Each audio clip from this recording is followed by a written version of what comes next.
What's up, guys, and welcome back to Moan Inc. If you guys are new here, then hello. My name is Erica, and it is a pleasure to have you joining me today on the channel.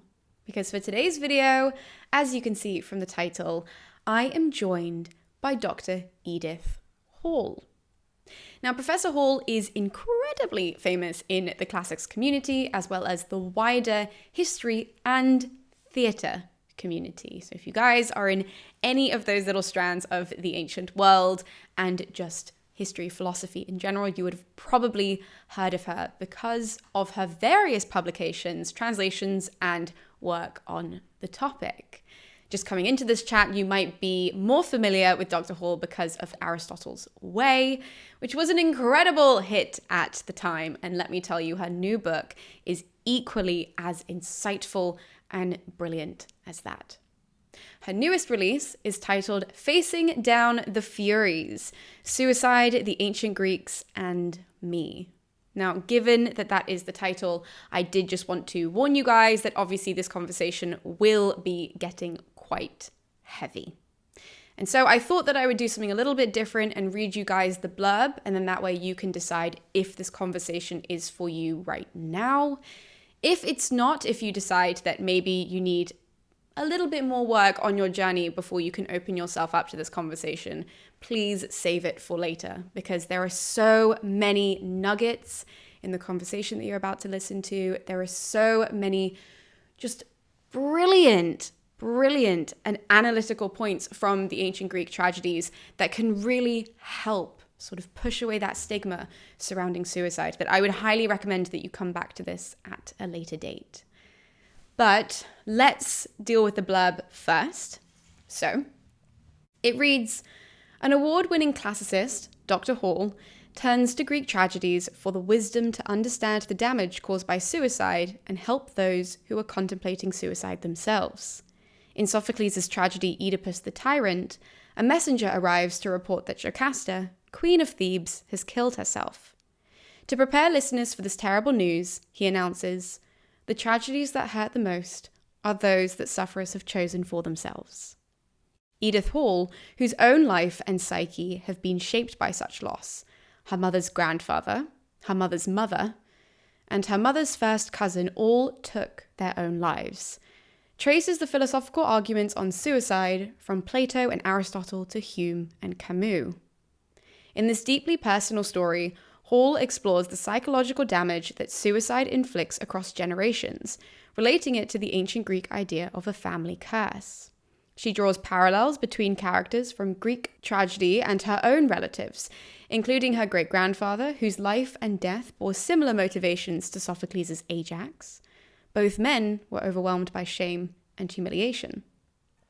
Hall, haunted by her own periodic suicidal urges, shows how plays by Sophocles and other Greek dramatists helped her work through the loss of her grandmother and namesake Edith, and understand her relationship with her own mother.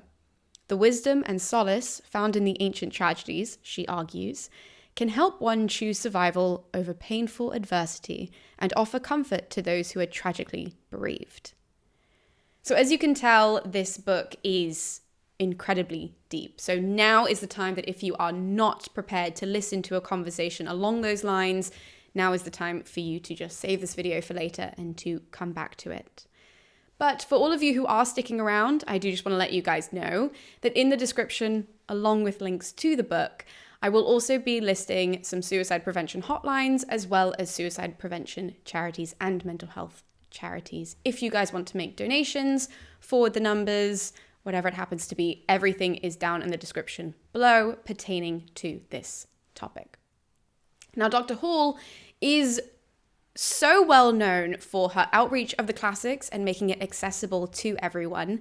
So this conversation is really such a long time coming, and I feel so lucky to be able to interview somebody as incredible when it comes to accessibility in classics, someone who has made such waves when it comes to something that I feel so passionately about. And it's only because of her that I can do a channel like this, but also be able to interview her about such a serious and important topic, and to hopefully begin to rid the stigma and help to rid the stigma surrounding this topic. So, with all that being said, it gives me great pleasure to give you guys this interview with Professor Edith Hall. Professor Hall, can we start this chat by having you take us back to October 1st of 1962? I do have a few very sensual memories before that, some very early ones actually, including being in a pram. But this is a narrative. This is a very clear and very defined narrative with speech in it. And it never leaves me. And it really was a sort of, what psychoanalysts call a sort of primal scene. So I was sitting in a small front sitting room of a very, very modest house in a terrace in Nottingham. And I had elder siblings, but they were off at school. And I was 3.5, exactly 3.5. And I was playing with some bricks, and I can remember them. They were blue and orange. I think it must have been midday. My mother is, as usual, sitting reading the Times. She always read intellectually demanding broadsheet newspapers. And the phone, I'm sitting on the floor, my back to a little fireplace, and I'm playing with cubic orange and blue bricks. And the phone goes in the hall, actually rings like phones used to. My mother goes out. I wait because she would normally just come back, but I didn't really hear her say much. And then I just heard her just bellowing, deep, deep, low, not even screams, just groans, and all over the house. So I just stayed put. I was rather scared. And she came back after a while. I got no idea. Children can't do time like that. And she grabbed me, and her face was wet. And she just kept saying, Edith, Edith, Edith. And then all I know is that she disappeared, that she and my father just disappeared. And we were taken off to another house. And very, very kind couple. My father was a priest. This was a vicar's house, friends. They already had 4 children and took 3 more in. And I have no idea how many days or weeks it was, but I do remember missing my mother very badly, even though they were extremely kind. And at some point was told that my grandmother had died. And then at some point, a lot later than that, was told that she had killed herself. So this sort of sheer distress, I had never heard my mother groan like that. And of course, the aftermath of her disappearing must have seared that memory. You know, had I done something wrong? What? So that date has always haunted me. 1st of October always haunts me. I didn't, though, know until 2022, because my mother would not talk about this. Absolute silence. And she was an only child, and there weren't any other real relatives to talk to. I didn't know until 2022. My mother died of natural causes in 2016, and in 2022, I finally got a whole box of papers and documents and started to go on a detective trail to find out what had happened in her family, and wrote the book straight after. We went in July 2022. I knew that the big anniversary was coming up on the 1st of October, the 60th, and wrote the book in August, just before that anniversary. I wrote all of it. It just came out in 4 weeks, except for the epilogue, which I did in November of that year. Wow, that's quite the journey in quite a short amount of time in order to get this incredibly, I mean, and I can't stress this enough, it is such an emotionally touching, vulnerable, and insightful book. Like I listened to it all yesterday and I sobbed like 4 times, in not all, sad ways. Like there was lots of like amazing just insights that you had to the ancient Greek tragedies and the way that it helped shape you as well into the woman and the professor that you are. But there are lots of stops on this journey as well. You kind of hop around to various points of your life. It came to? out as a stream of consciousness, really. I normally a very meticulous planner. I never write without a very detailed plan. I go back pre-internet, I sit down with a biro and a piece of paper, and I have very detailed chapter plans and structures. I can't work in any other way normally. This one, as soon as we got back from Scotland, my husband and I, with all these newspaper cuttings and photographs and all sorts of stuff, started piecing. It really I wrote it like automatic pilot. Um, honestly, and I think that's partly why it feels so charged. Yes, it goes all over the place. I mean, there are three basic strands.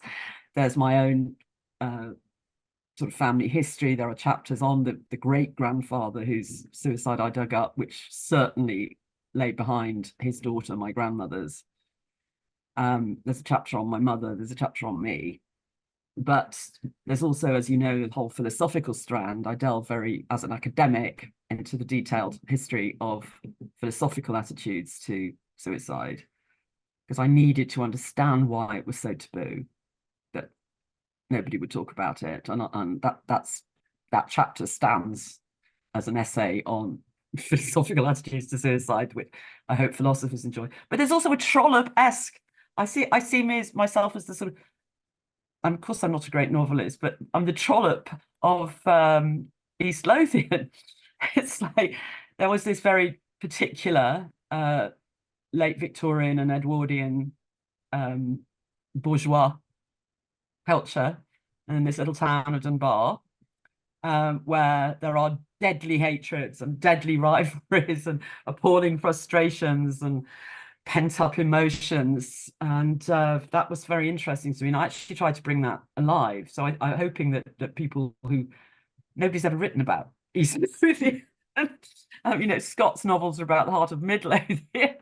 So I don't know. Some different people are telling me that they really take to different bits. Scott's friends of mine are extremely interested in the Scottish social history. There's also about Glasgow as well, where my mother was brought up.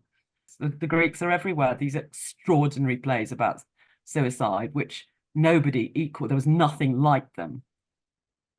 There's plenty of stuff about individual suicidal people's experiences. That's been a huge interest, certainly since the Enlightenment and romantic poetry and fiction. But it's only about 30 years since people started writing plays about what happens to the survivors, the bereaved by suicide. It's so new. And I just want to say, look, these Greek tragedians did it better than anybody 2,500 years ago. Can we please look at these plays?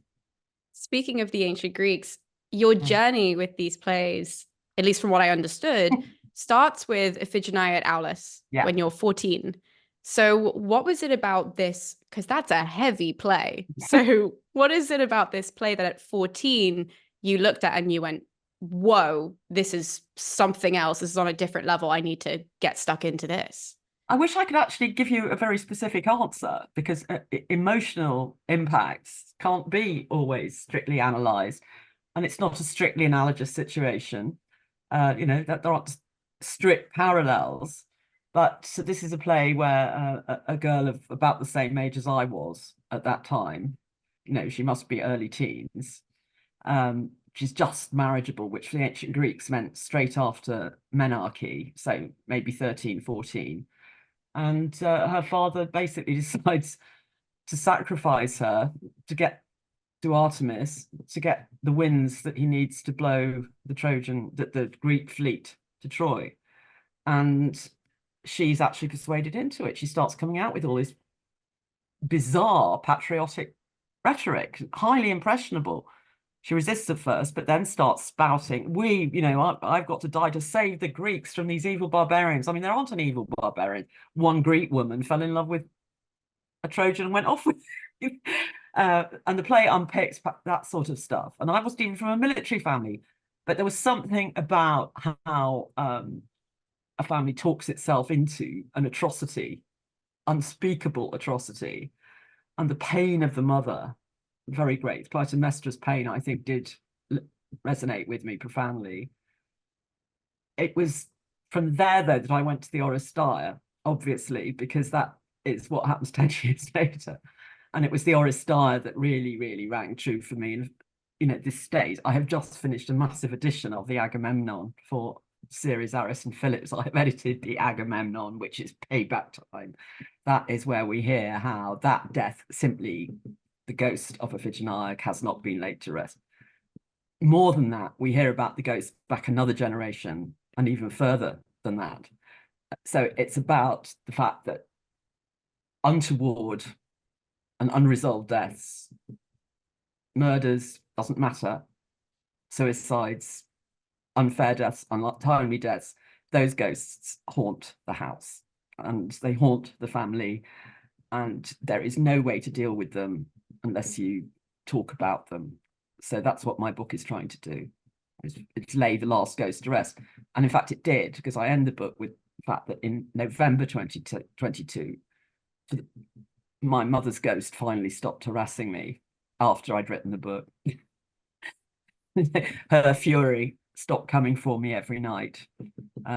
It was a miraculous moment, a miraculous dream. And I feel she and I have now faced down the Furies, and I can move on and enjoy whatever's left to me in my life.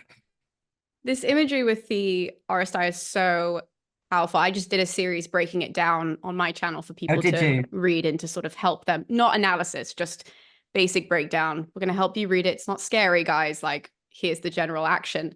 But something that really stood out to me in your book is that you said when you were younger, a nickname that you were given at home was Cassandra.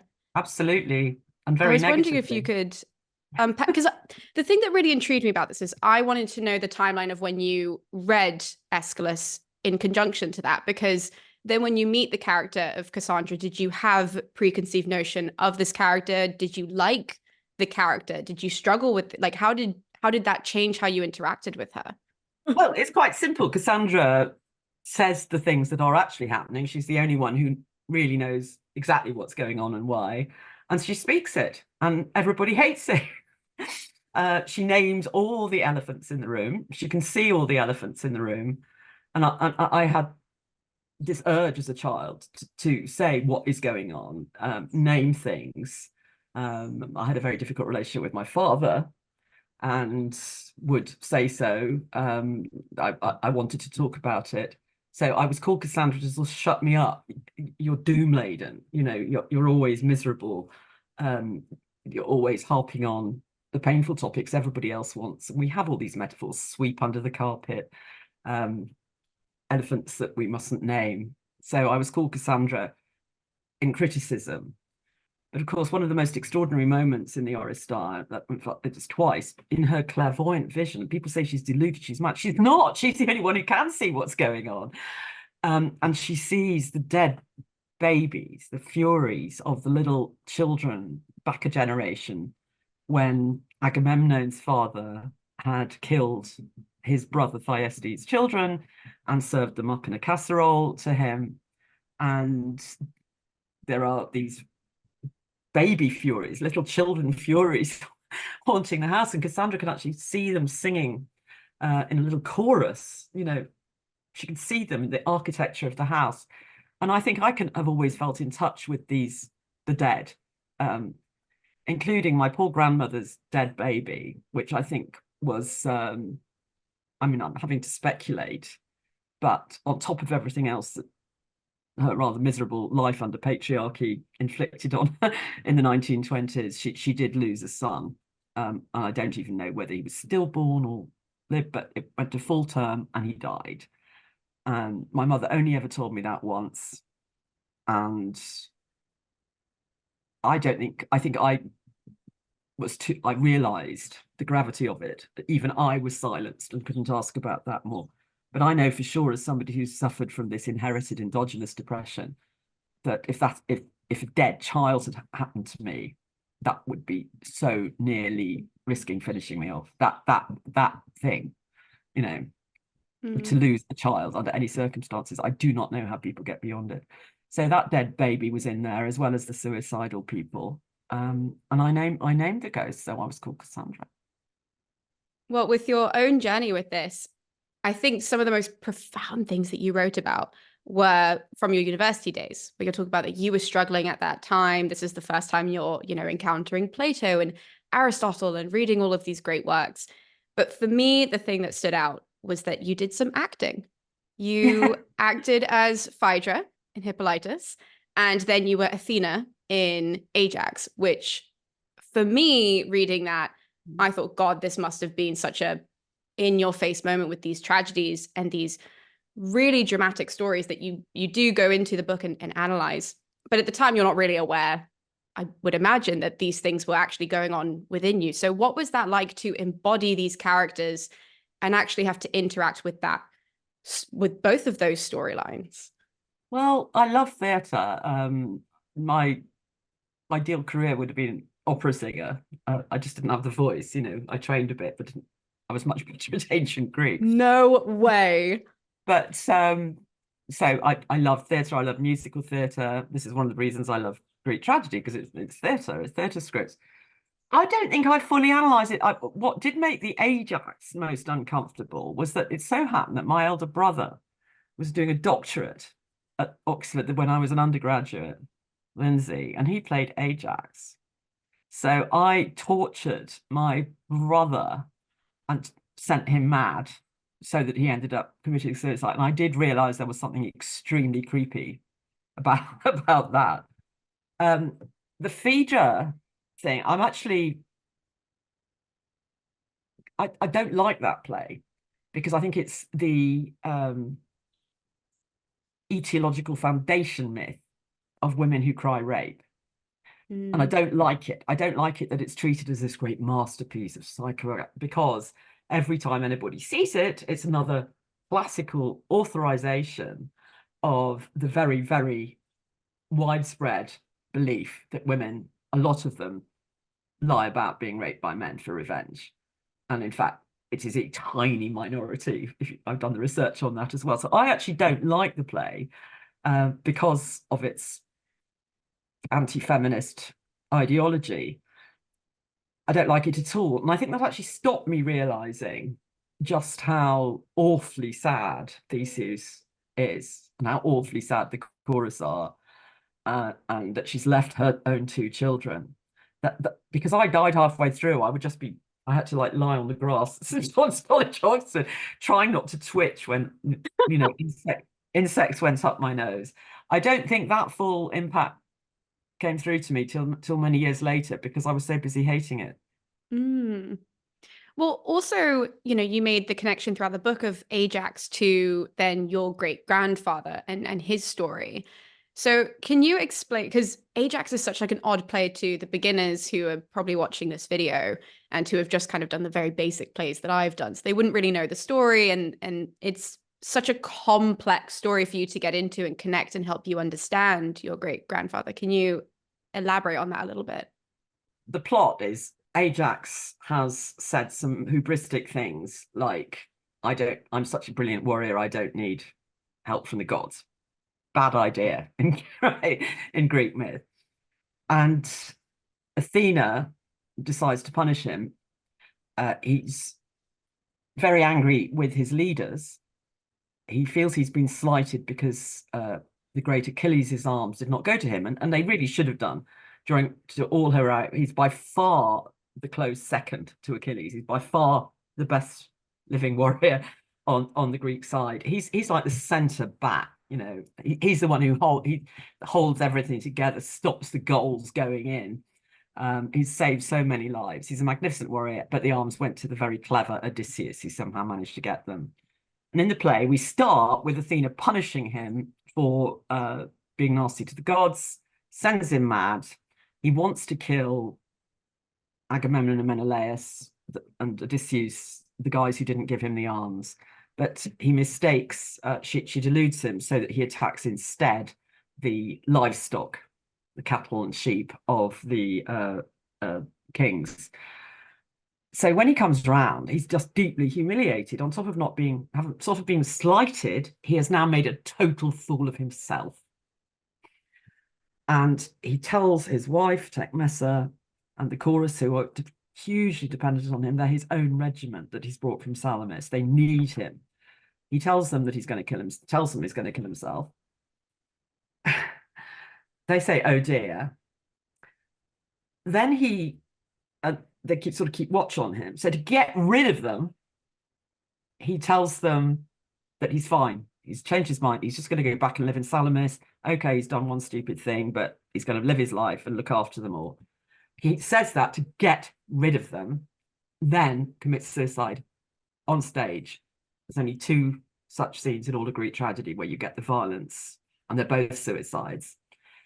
And that's halfway through the play. The second half is all the pain of the bereaved.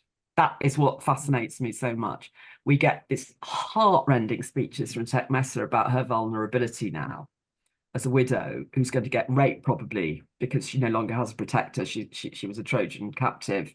The little boy has to intervene to try to, he's a suppliant to try to protect his father's corpse, which the enemy Greeks want to desecrate.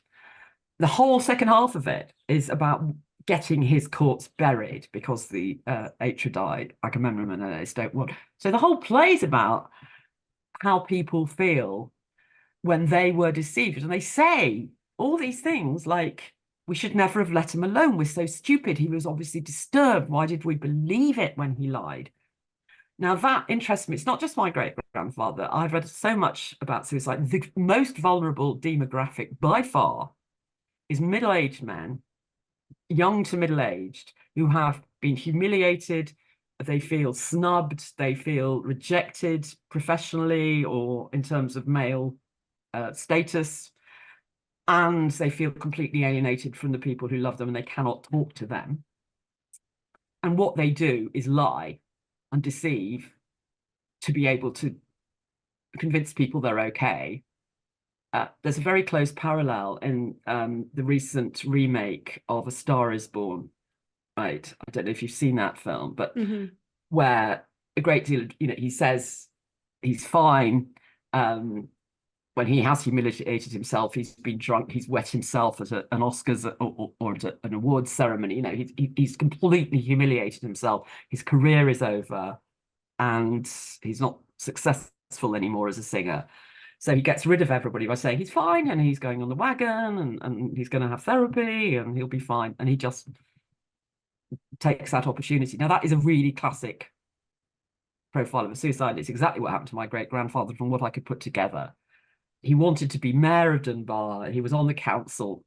His father-in-law, who of course is actually my great-grandfather, because he was married. He was the mayor for many, many years. He was the top dog in Dunbar.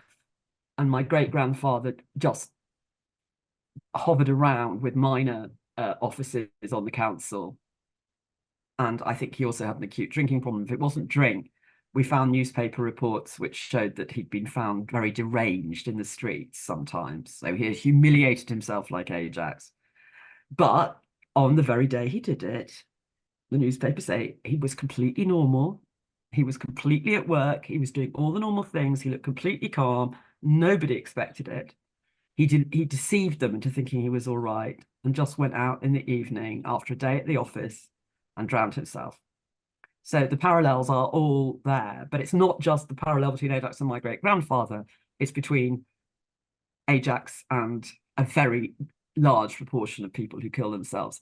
It's men we really have to watch out for, because they are far more likely not to send out distress signals. Well, another man that you focus on in Greek tragedy is Heracles. And you said that you discovered, I think at least, again, you can correct me if I've misinterpreted this, but you read that for the first time at Oxford. But it's one that you say you consistently go back and read and reread and reanalyze. What is it in particular about Heracles and that play that keeps pulling you in, that you think, God, this has to be spoken about as much as possible? Well, because that's the optimistic one. That's the redemptive one. So I start the book with Ajax and how not to handle a depressed man who thinks he's a failure, right?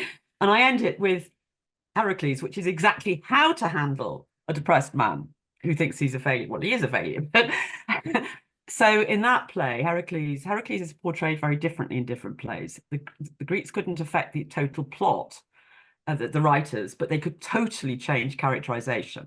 And in that particular play, he's a wonderful father, a wonderful leader, a wonderful husband. You know, he's just a lovely, lovely person. Now, he hasn't even been rude about the gods. He has done nothing wrong, but his stepmother, Hera, absolutely hates him just because he's so successful, and he was the product of her husband Zeus's relationship with someone else, Mina, a mortal woman. So she is incredibly annoyed about the happiness and success of her stepson and sends him mad halfway through the play. And he is deluded. He thinks that he's killing his worst enemy's family, not his own. And of course, he comes around and he has killed his wife and all three sons. Now, how many people would not want to kill themselves? How do you live?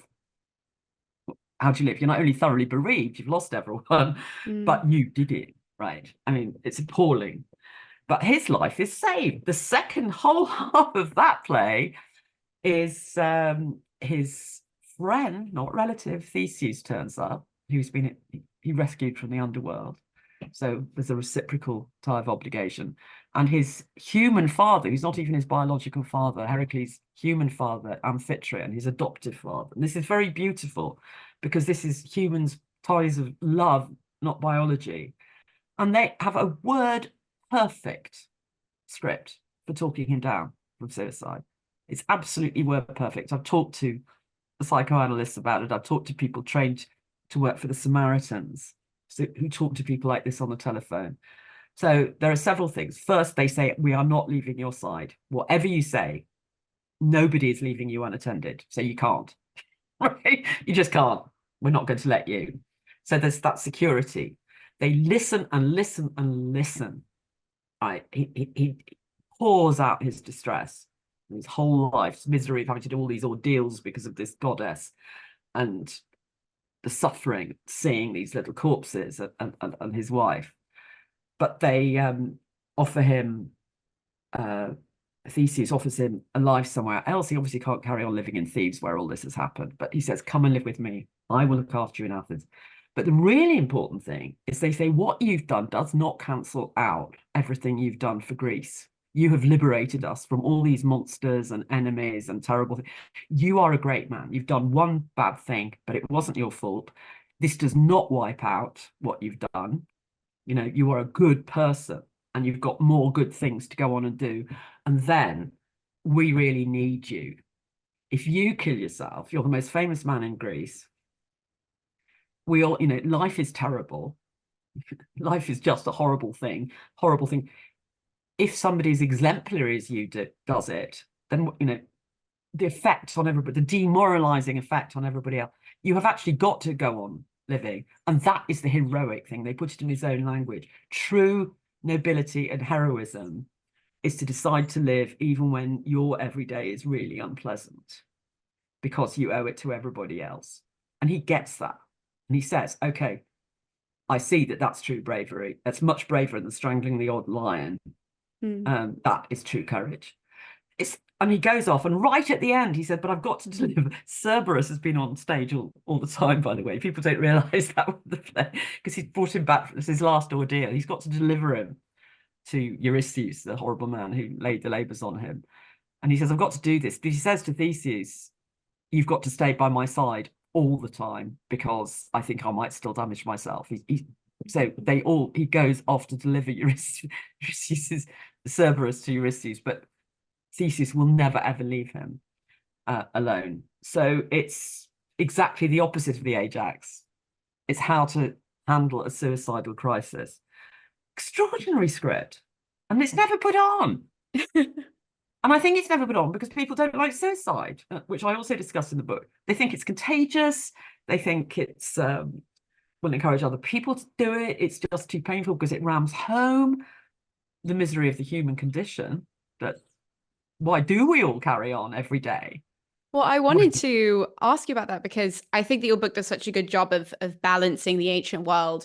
Your story is almost the illustration. I don't want to boil it down to an illustration, but, you know, you use your story to kind of show all of these teachings as well and how they've helped you, but also then, as we've briefly touched on, you know, kind of the modern view of this.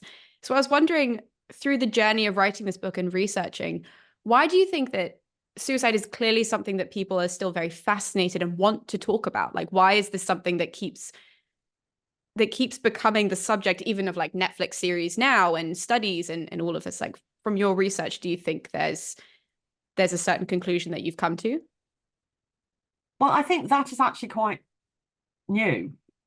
My research on all of this really does show that there has been a huge taboo. Maybe people have watched plays about it. There's plenty of suicide in Jacobean drama and that kind of thing, but there is no discussion in it at all of how the bereaved feel.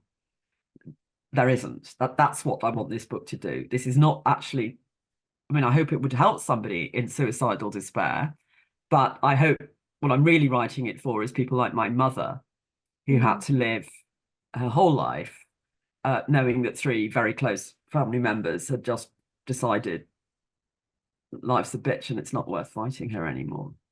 I mean, that is a terrible, terrible thing. Every time she was low, she must have considered it. She must have done. Of course, she didn't talk about it, so I don't know. But I can't believe she didn't. No, I mean, the human condition, if you don't believe in an afterlife and providential justice, that if you've been a good person, you're going to live in bliss for the rest of your life. And that you know, the drop in the potency of religion is only really datable till the 1960s, right? People before the 1960s, certainly in Britain, most people said they were a believer, the majority. That is absolutely not the case now. So how do we make sense of however many years we get to live on the planet when there is just so much suffering and so much pain and so much grief? I mean, there is joy as well. We have to make sense of it. And if things go seriously wrong, it's incredibly tempting. I've been there myself several times. It's incredibly tempting just to stop the pain. So people are interested in it. But on the other hand, because it was proscribed, banned by Christianity, basically, for all the way through to the Enlightenment, it's not until the 18th century that you get discussions of suicide at all, which aren't all trammeled around by, we know that it's a mortal sin and I will end up in limbo at best and hell probably, and I can't be buried on sacred ground. I can't be buried to church and my corpse may be desecrated, and you know, I'm an actual total criminal. It's the Christian, and that also applies to the other great monotheisms and indeed a lot of other worldwide religions, because they had to have it because otherwise everybody does it. Well, you also detail your religious, not experience, but coming at 13, if I'm not mistaken, that, you know, you came to your own conclusions where you went, oh, I don't know if I can back this. And that's kind of then, you know, what ended up being the subject of Aristotle's Way and that whole book and all of the lectures that you gave on that. But something that I thought was really interesting was going back to what you were saying about that box that you got, that in there was also a copy of Aristotle of your grandmother's that she had written in. Can you tell us a little bit more about this copy? Because you say in the book how it was like a little eerie to find that after your own studies. Yes, that wasn't actually in the books. My mother gave me, when I first got my first chair, which is a long time ago, in Durham in 2001. And she came to my inaugural lecture and she gave me with great ceremony this edition of a book by a very famous Victorian Edwardian literary critic called George Saintsbury, who had actually been the professor that my grandmother had studied under. And she'd studied Aristotle's Poetics, and it's in that book. And I didn't actually go and read that book because I had a very difficult relationship with my mother, and especially as she gave it to me with sort of funereal white lilies on it, and she was always saying, "You're so like my mother." I didn't want it, but of course, when I was writing this book, I went and I was just amazed. I read she had underlined or annotated almost every word in all these classical sources, including Aristotle's Poetics, which has been, I'm about to edit that for Aristotle as well. You know, it's a text that is totally, I know it off by heart. And here am I reading with my grandmother Edith, who'd studied English and Latin at Edinburgh University, in just before the First World War, at the time when her father killed himself. Here was I reading it with her. And her comments are incredibly intelligent, and it made the hair stand up on the back of my neck. Part pleasure, but also what a loss. I mean, this woman, she was so intelligent. She was a suffragette. She was the first woman in her family to go to university. I mean, they were quite well educated, but they just didn't, you know, they were business people.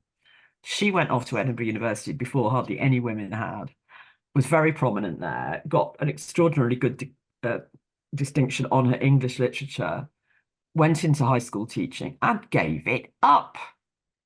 And she didn't even have to at that school, apparently. Into the 1920s. Patriarchy told her that she had to get married and stop work. And she never did anything again in her life. She never did anything that contributed to the human commonwealth in any way. She brought up her one surviving child, my mother, but she didn't bring her up because she was so depressed. And she just was. She spent 50 years nearly inconsolably depressed and finally killed herself. What a waste. And it made me more than ever grateful that I hadn't made that decision at 23, 22, which was when I was most at risk, because I have tried to do something with my life and I have tried to create a happy family of my own. You'd have to ask them whether I have or not. And I have tried to leave the world a very slightly better place than I found it, you know, tiny way.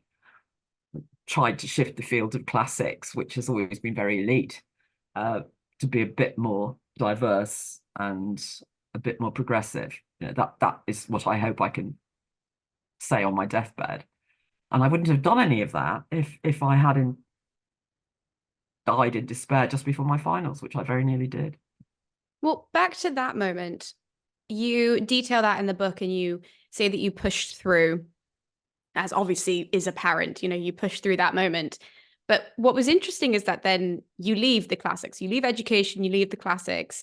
You worked for a maritime shipping company because you spoke Greek and they were like, oh, that could be useful. So you did that then for a year and then you went to go and volunteer. And then later, is it at 20? It was the 1984 miners' strike. Yeah, I worked for them. Yeah. So you went to go and volunteer there. And then later you come back to classics and to academia because you decided that it could sort of, you know, deal with all these things that, as you were just saying, you know, you wanted to help people and you wanted to forward things and you wanted to be fulfilled, and classics was doing that. So I also couldn't do anything else. I mean, I wasn't really, all I had was a good degree in classics and a driver's license. I had nothing else to do. I tried working in business and it was absolute failure, total failure at it, because I just saw no point. I had no motivation. So it was almost it was default rather than terribly actively chosen, to be honest.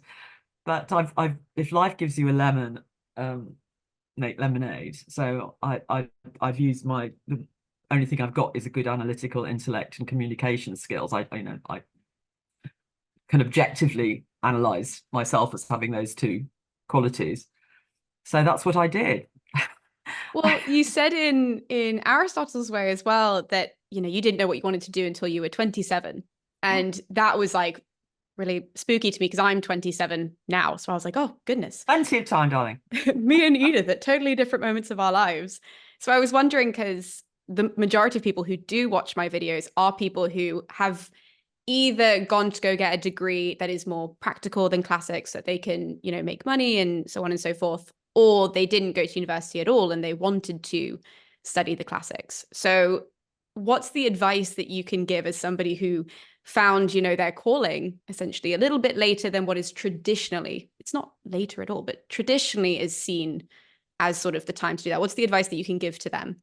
Oh, I think it's disgraceful that young people are put under such pressure to find a way It's as if we're living under slavery or something, that you're only worth what you can earn. You know, it's a financial thing. If you haven't got a proper job bringing in money, it's the most barbarous way to categorize people. It's horrible. And there are several aspects to this. One is that neurologists of the brain now know that you don't get final little synapses plugged in until you're 25. You're not psychologically an adult till you're 25. So this helps me an awful lot dealing with young people. You know, if they're not 25, then they haven't got, most of them. There are exceptions, of course. We all know incredibly wise people of 15 and sorted people, but it's helped me a lot with my children. I have seen a real difference between like 22 and 25 in one daughter, and one hasn't got there yet. She's 23. So, and the rush, it's ridiculous.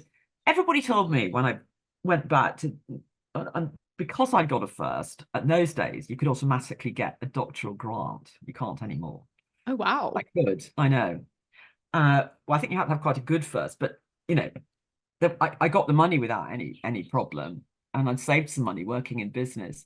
But everybody at Oxford, the academic community, says too late, too late. And they've all got, you know, the people who graduated when you did have already finished their doctorates. You know, they're well on job. You know, just accept the fact that you won't have an academic career. You can do your doctorate if you want, but you won't finish it till you're 31. Forget it, you know. And I just closed my ears to that. I just thought this was completely absurd, and actually had very little problem at getting my first permanent job at 31. I wrote a good doctorate and got a job. So just, you can do that later. Aristotle actually says, and I love this, that a human being is at that absolute prime at 49. He doesn't pick 50, he picks 49. And do you know what? He'd had to spend his whole life at other people's beck and call. First of all, he was, you know, a lecturer for Plato at the academy, but he was not made head of the academy when Plato died, when he should have been. Then he had to go off and serve first a tyrant in a Greek city in Asia Minor, had to work for him, help him write a constitution. Then he had to go teach Alexander. You did not say no to Philip of Macedon when he said, you're coming to teach my son, because you'd end up dead, right? And it's amazing Aristotle survived the Macedonian court. Very few people did. You know, it was murderous. And at 49, finally, when Philip had died and Alexander crossed over to go and fight the Persians and never to come back, at 49, Aristotle had made a bit of money, went back to Athens and founded the Lyceum. So I think that's why he picks 49. He had to put up with not being able to do what he was really on the planet for. And he probably wrote all these amazing treatises in the last, because he died at early 60s. He did it then. And that's what I would say to all these young people. What do you really enjoy doing more than anything else? Is there a way of monetizing it at all? Right? Is there any way, even if you have to moderate it? So if you can't be an actor, if you want to be in theatre, are you happy with plausible second best being a drama teacher, right? Somehow or other, you've got to find a way to both survive on the planet and put food in your mouth, especially, of course, if you've got dependents and children. But do not give up on your dreams. Aristotle did not, and he didn't get to fulfill it till he was 49. So that's what I say to them. And the last piece of advice, because I didn't know which piece of advice to end on, because I always like to end on sort of an uplifting thing that people can take away from the video, is, I mean, the last part of your book is so touching. And you wrote in that last chapter about how you had always wanted to be a mother and how you didn't know if you could be a mother just because of your relationship with your mother and sort of this family line. But then, you know, you do say in the book, you know, I now am a mother and it's the best thing I've ever done above anything academic that I've done. And I was just thinking that there are probably so many people who have been in the same boat as you, whether it be men or women, you know, because I'm sure that men have their own issues with their own fathers and grandfathers and whatever, who are dealing with that same problem. So do you have any words of wisdom for those people that helped you kind of push past that worry in order to, you know, become the mother that you are today? Okay, that's very simple. the very fact that you are worried about whether you'll be a good enough parent means that you're going to be an okay parent. It's people who've never raised to consciousness the problems that parenting involves, how incredibly hard it is, and the likelihood that your own baggage will make it difficult. That means you will be an excellent parent because you are already aware. So if you're having that worry, that qualifies you. I really mean that. It's the people who have never said to themselves, what is it like to be a parent? And am I remotely good enough to be responsible for new lives? I did also have 7 years therapy. The first 2 years, 3 years were paid for by the NHS because I had actually tried to kill myself. And I was in mental hospital after my second big breakdown, after I left my husband. I was in mental hospital when I was 30. Not for very long, but I did get free therapy. And that was one of the very first things a therapist said to me was, I said, I can't possibly be a mother and it makes me feel suicidal. I desperately want children. But, all I get in my head is my mother weeping all the time and images of my grandmother jumping out of that window. And she said, the very fact that you were aware of that means you're fine. I then did pay. I had a job and I bought more therapy and took along both babies. I was breastfeeding and taking them along to therapy because it helped me to have this perfect mothering. But if you are worried about whether you're a good enough parent, you are a good enough parent. Wow. Well, thank you, Professor Hall, so much for joining me today on the channel. This has been an absolute privilege and a pleasure to sit down and chat with you. And of course, thank you to everybody who has continued to watch and support the channel. You guys make conversations like this possible. You guys can find all the links to the book in the description below. So please do not be shy to go and check that out and to order it for yourself. I genuinely cannot recommend it enough. But with all that being said, it's about time that we love you and leave you. So thank you guys so much, and we'll be seeing you next time with more videos here on Moan Inc. I'll see you guys then.